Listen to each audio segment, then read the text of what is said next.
से चुनाव जीतने की तैयारी है उनकी। और देखिए मेरे दो सहयोगी डेटा सेंटर से गुंजन, ब्रेकिंग सेंटर से जया मिश्रा लगातार आपको तमाम अपडेट्स देने के लिए तैयार हैं। तस्वीरें आप ग्राउंड जीरो से देख रहे हैं, जो हमारे सहयोगी दिखा रहे हैं, प्रत्याशियों से बात कर रहे हैं, जो बड़े चेहरे दिग्गज मैदान में उनसे बात कर रहे हैं। जया के पास चलें।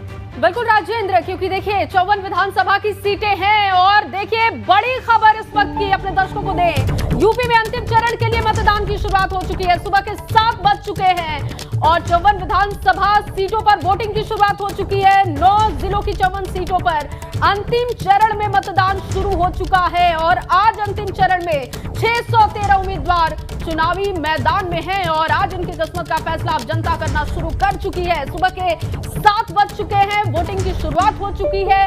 613 प्रत्याशी हैं जो कि इस चरण में चुनावी मैदान में हैं।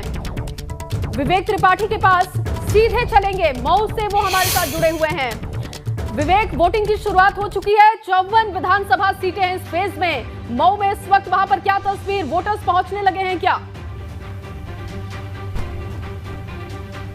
बिल्कुल, देखिए मतदान शुरू हो चुका है और डीसीएस डिग्री कॉलेज है यहाँ पर, जहाँ पर हम खड़े हुए हैं। ये सदर विधानसभा क्षेत्र है, यानी मऊ सदर, जहाँ पर मुख्तार अंसारी का बेटा अब्बास अंसारी और उनके मुकाबले अशोक कुमार सिंह भारतीय जनता पार्टी से चुनाव लड़ रहे हैं। सबसे प्रतिष्ठा का चुनाव है। मुख्तार अंसारी की पूरी राजनीतिक विरासत दांव पर लगी है, उनकी सियासत का जो रसूख है वो दांव पर लगा है और उनका पूरा साम्राज्य भी दांव पर लगा है। अगर हम पूर्वी उत्तर प्रदेश की पूरी पूर्वांचल की बात करें तो यहाँ मुख्तार अंसारी के तमाम मऊ के अलावा आसपास के जनपदों में भी पूरा उनका रसूख रहता है। चुनाव में खासा हस्तक्षेप रहता है, आसपास की सीटों पे उनका दखल रहता है। लेकिन आज चूंकि 5 साल ताबड़तोड़ कार्रवाई हुई है तो आज पूरा साम्राज्य उनका दांव पर लगा हुआ है। अशोक कुमार सिंह के लिए भी बहुत महत्वपूर्ण चुनाव ये है क्योंकि जो वोटर्स यहाँ से निकल रहे हैं उनसे बात भी कीजिए। दूसरी विधानसभा क्षेत्र जो क्या है, किन मुद्दों को लेकर आज वो मतदान कर रहे हैं, जरा उनसे भी बात कीजिएगा जो लोग वहां से निकल रहे हैं। जी बिल्कुल, देखिए अभी मतदान शुरू हुआ है, यहाँ लाइनें लगी हैं, आप सामने देख सकते हैं कि ये बूथ हैं, यहाँ पर लाइनें लगी हैं और अभी अंदर जाना शुरू हुआ है। मेरे ख्याल से मुझे ऐसा लगता है कि अभी शायद मतदान यहाँ पर कोई वोट नहीं डाल पाया है क्योंकि लाइन ही लगी है लंबी। और अभी अभी यहाँ जो मुख्य द्वार है, मेन गेट से एंट्री करके यहाँ पर लाइनें लगनी शुरू हुई हैं। पैरामिलिट्री फोर्सेस भी हैं, आप देख रहे हैं, और वोटर अभी अंदर गए हैं। बाहर निकलने में मेरे ख्याल से 2 मिनट का समय, 3 मिनट का समय लग सकता है इनको, क्योंकि प्रक्रिया शुरू हो चुकी है और अभी बहुत सारे लोग वोटर आ भी रहे हैं और लगातार आप वोट डालने आए हैं। अच्छा, तो आज आखिरी चरण है, किस मुद्दे पर सोचा है? मैं तो मारूंगा वोट। क्या सोच के वोट डालने आए हैं? कुछ सोचा होगा दिमाग में, अच्छी सरकार होगी या मऊ का विकास होगा? हाँ, मऊ का विकास के लिए सोचे हम लोग। और आप बताइए, आप पहली बार वोट डाल रहे हैं क्या? हाँ सर, पहली बार। पहली बार फ्रेश वोटर हैं, पहली बार वोट डाल रहे हैं। क्या पढ़े लिखे हैं, कितना पढ़े? Inter sir. क्या सोचा है वोट डालने से पहले, कुछ दिमाग में? सोच रहे हैं सर कि अच्छी शिक्षा हो, अच्छी व्यवस्था हो मऊ के लिए, अच्छी नो। देखिए यहाँ और भी क्या नाम है आपका? गौरव कुमार गुप्ता है। मऊ के लिए ये सोचा है कि अच्छे सरकार बने, जो कार्य करे और सबके हित में हो, यही सोचा है हमने। लगातार लोग आ रहे हैं, देखिए लगातार लोग आ रहे हैं और लाइन बढ़ती जा रही है। यहाँ पर महिलाएं भी हैं और पहले मतदान फिर जलपान का जो कॉन्सेप्ट है यहाँ पर, वो सोच के लोग आए हैं और ठीक है, महिलाओं से भी पहले मतदान और फिर जलपान, ये जो बात है। वोट डालने आई, क्या सोच कर सोचा होगा कि मन में क्या है, वोट डालने से क्या होगा? ठीक है, ठीक है, बहुत तो थोड़ा शाय मतदाता भी होता है ऐसे जिलों में पूर्वांचल के, और बहुत खुल के हो सकता है आपको जवाब ना दे, लेकिन हमें पढ़ना पड़ेगा कि उनके चेहरों पर क्या लिखा है और कितने उत्साह से वो वोट करने आए हैं। अब हम चलेंगे, इस वक्त हमारे साथ कई हमारे संवाददाता जुड़े हुए हैं, जैसा कि आप देख सकते हैं। जौनपुर से रतीश, चंदौली से हमारे साथ जुड़े हुए हैं शशांक शेखर, शैलेश अरोड़ा आजमगढ़ से, नीतीश पांडे वाराणसी से। वाराणसी चलते हैं नीतीश के पास और जानते हैं कि वाराणसी में मतदान की शुरुआत कैसे हुई है। नीतीश,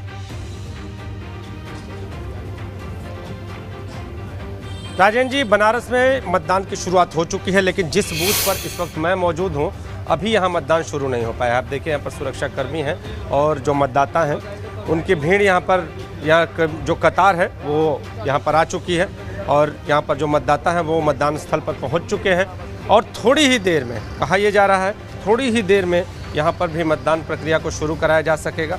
और आप देखिए, आपको यहाँ पर मतदाता दिखाई देंगे। और सबसे पहले जो कतार में सबसे आगे जो महिला खड़ी हैं, उनसे भी बात कर लेते हैं।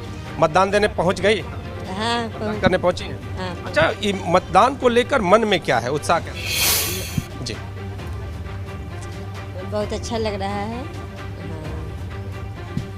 आज शाम एबीपी गंगा और हम लोग आज शाम को एग्जिट पोल भी दिखा रहे हैं, शाम 6 बजे से लगातार। तो जनता की भी सहभागिता उसमें ज़रूरी है। तो आपको क्या लगता है कि जो वोटर हैं, उन्हें इस पूरी चीज़ों को लेकर क्या है, मन में क्या है? मन में बहुत उत्सुक आ रहा है कि हम लोग आज वोटिंग है।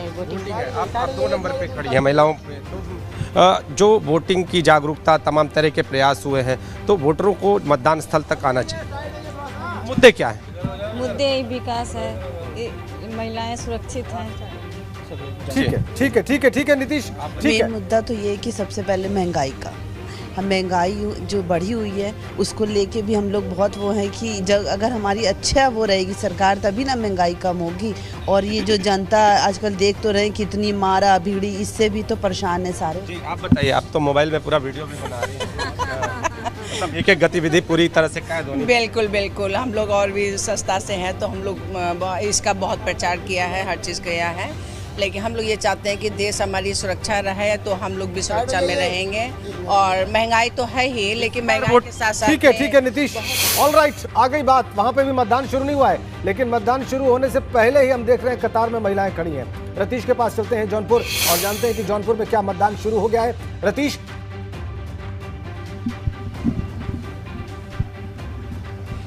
देखिए, जौनपुर में मतदान शुरू हो गया है। मल्हनी विधानसभा क्षेत्र के 290 बूथ पर कुछ ईवीएम में खराबी आई है। ये बताया जा रहा है कि इसकी सूचना है, मॉक पोल नहीं हो पाया है वहाँ पर, लेकिन सेक्टर मजिस्ट्रेट मौके पर मौजूद हैं और गड़बड़ी को सुधारने की कोशिश कर रहे हैं। और तस्वीरें हम आपको दिखाएं, हम उस मंदिर पे हैं जिसमें धनंजय सिंह जो मल्हनी से विधानसभा से प्रत्याशी हैं जनता दल यूनाइटेड के, वो पूजा करने पहुँच गए हैं। ये वो मंदिर है और पहुंच ही गए हैं और इसके बाद पूजा करेंगे। पूजा अर्चना करने के बाद अपने वोट को कास्ट करेंगे, क्योंकि यहीं पर उनका पोलिंग बूथ भी है, और उसके बाद अपने क्षेत्र पर निकलेंगे।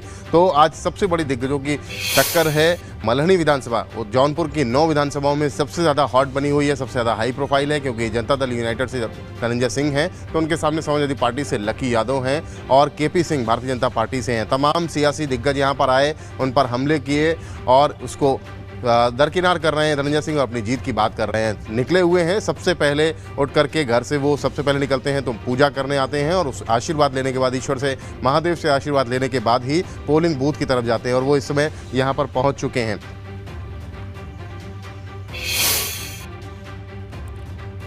बिल्कुल आप दिखा रहे हैं रतीश के, आप दिखा रहे हैं कि वो पूजा करने पहुंचे हुए हैं, और इसकी बात तो उन्होंने पहले ही आपसे कह दी थी जब वो घर से निकल रहे थे। आपके पास वापस आएंगे रतीश, और सभी के पास चलेंगे। पूर्वांचल के रण में जौनपुर में भी 7वें चरण का मतदान है, और यहां पर भी हर सीट पर कांटे का मुकाबला दिखाई दे रहा है। अब आपको ये बताते हैं कि जौनपुर की विधानसभा सीटों का समीकरण क्या है।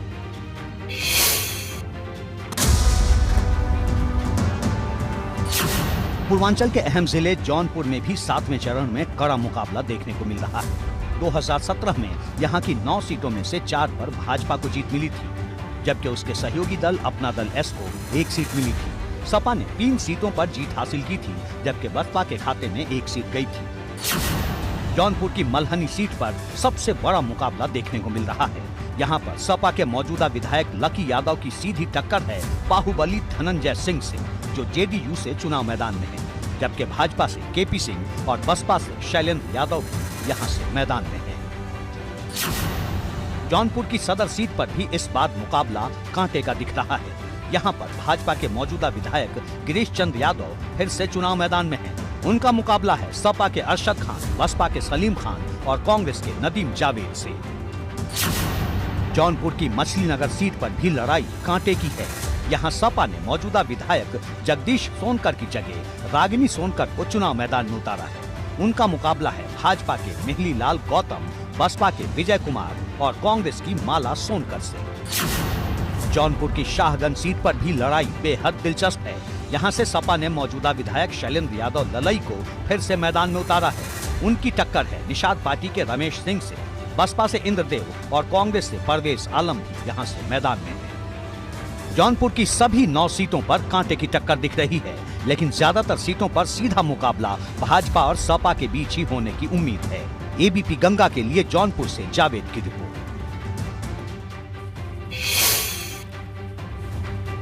तो पूर्वांचल के रण में इस बार अगर देखें तो जौनपुर की सीट बेहद अहम है, जो हमने आपको दिखाया। वहीं 7वें चरण में चंदौली जिले की 4 सीटों पर मतदान होना है और जहां का सियासी समीकरण बड़ा ही दिलचस्प है और इस सीट पर कांटे की टक्कर देखने को मिल रही है। ऐसे में चंदौली की 3 सीटों पर लड़ाई जबरदस्त देखने को मिल रही है। देखिए,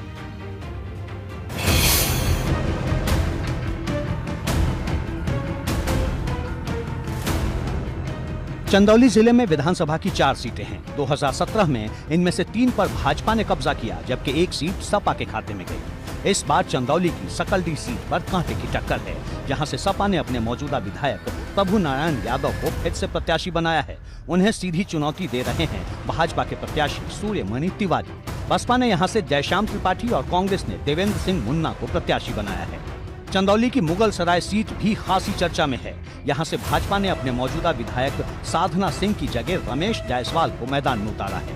सपा ने चंद्रशेखर यादव को प्रत्याशी बनाया है, जबकि बसपा ने इरशाद अहमद और कांग्रेस ने छब्बू पटेल को मैदान में उतारा है। चंदौली की चकिया सीट पर भी सबकी नजरें टिकी हैं। भाजपा ने अपने मौजूदा विधायक शारदा प्रसाद की जगह यहाँ से कैलाश खरवार पर इस बार दांव लगाया है, जिन्हें सपा के जितेंद्र कुमार से चुनौती मिल रही है।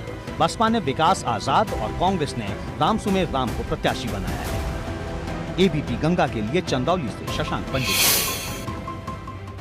तो चंदौली में भी इस बार चुनाव बेहद दिलचस्प है। 4 विधानसभा की सीटें हैं। पिछले नतीजे क्या रहे जल्दी से आपको बता देते हैं। 2017 में भाजपा ने 3 सीटें जीती थी। इसके अलावा एसपी के खाते में 1 गई थी, बीएसपी को 0 मिला था और अदर्स के खाते में भी 0 ही गया था। 2012 के नतीजे बताएं तो भारतीय जनता पार्टी 1 भी सीट नहीं जीत पाई थी। समाजवादी पार्टी ने 1 सीट जीती, बीएसपी के खाते में 1 सीट गई और अदर्स के खाते में 2 सीट गई थी। 2007 के नतीजे भारतीय जनता पार्टी यहां पर भी कुछ खास नहीं कर पाई थी। 0 भारतीय जनता पार्टी के खाते में और एसपी लगातार 1 ही सीट पर जीत दर्ज कर रही थी।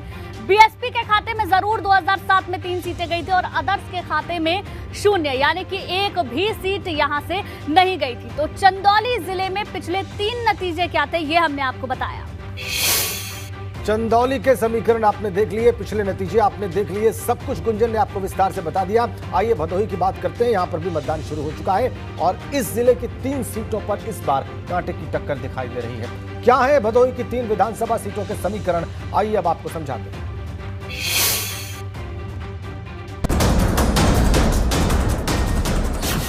भदोही जिले में विधानसभा की 3 सीटें हैं। 2017 में भदोही की 2 सीटों पर भाजपा ने कब्जा किया था, जबकि 1 सीट निषाद पार्टी के खाते में गई थी। इस बार भदोही की ज्ञानपुर सीट पर कांटे की टक्कर है, जहां से बाहुबली विजय मिश्रा निर्दलीय प्रत्याशी के तौर पर मैदान में हैं। भाजपा ने यहां से विपुल दुबे को मैदान में उतारा है, जबकि सपा ने रामकिशोर बिंद को प्रत्याशी बनाकर लड़ाई दिलचस्प बना दी है। इसके अलावा बसपा ने उपेंद्र कुमार सिंह को अपना प्रत्याशी बनाया है।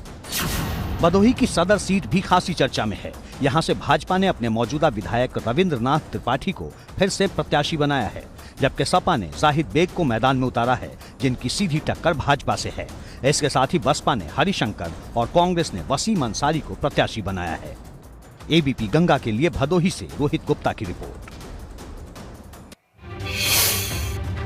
और चलिए इस बीच आपको एक बड़ी खबर बता दें। यूपी में आखिरी चरण की वोटिंग शुरू हो चुकी है और प्रधानमंत्री नरेंद्र मोदी ने मतदान को लेकर ट्वीट भी किया है। पीएम ने क्या लिखा है बहुत जल्दी से आपके सामने रख रहे हैं। उत्तर प्रदेश में आज लोकतंत्र के महायज्ञ की पूर्णाहुति का दिन है और सभी मतदाताओं से मेरा आग्रह है कि वो विधानसभा चुनाव के 7वें और आखिरी चरण के मतदान में पूरे जोश खरोश से भाग लें और वोटिंग का नया रिकॉर्ड बनाएं।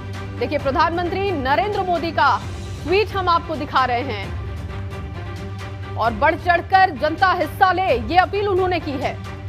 वोटिंग का नया रिकॉर्ड तैयार करें, आखिरी चरण है ये, अपनी सहभागिता निभाएं, अपनी भूमिका को समझें, इसकी अपील उन्होंने की है। इससे पहले मुख्यमंत्री योगी आदित्यनाथ ने भी ट्वीट करते हुए लोगों से वोट करने की अपील की थी। अब प्रधानमंत्री नरेंद्र मोदी का ट्वीट आप देख रहे हैं, जिसमें उन्होंने मतदाताओं से अपील की है कि बढ़ चढ़कर वो हिस्सा लें। और हमें तस्वीरें मिल रही हैं जौनपुर से, वहां पर धनंजय सिंह जेडीयू के उम्मीदवार हैं, पूजा पाठ करने पहुंचे हैं। तस्वीरें हमारे पास हैं। आज उनका भी चुनाव है, आज उनकी किस्मत भी उनके क्षेत्र के मतदाता ईवीएम में कैद कर देंगे। ईवीएम का बटन दबाकर हमारे सहयोगी वहीं पर हैं, जैसा कि आप देख रहे हैं। तस्वीरें सीधी हैं, आप देखिए भोलेनाथ की शरण में। आज सोमवार का दिन भी और भोलेनाथ शिव शंभू की शरण में धनंजय सिंह मल्हनी से जेडीयू के प्रत्याशी हैं। थोड़ी देर पहले एबीपी गंगा से बात करते हुए उन्होंने कहा एक्सक्लूसिवली कि वो प्रदेश में एनडीए की सरकार बनती हुई देख रहे हैं। जेडीयू वैसे देश में एनडीए का पार्टनर है, लेकिन यहां पर देखिए जेडीयू के टिकट पर चुनाव मैदान में है मल्हनी सीट से। लकी यादव उनको चुनौती दे रहे हैं, समाजवादी पार्टी के। मल्हनी से जेडीयू प्रत्याशी धनंजय सिंह एक्सक्लूसिव है।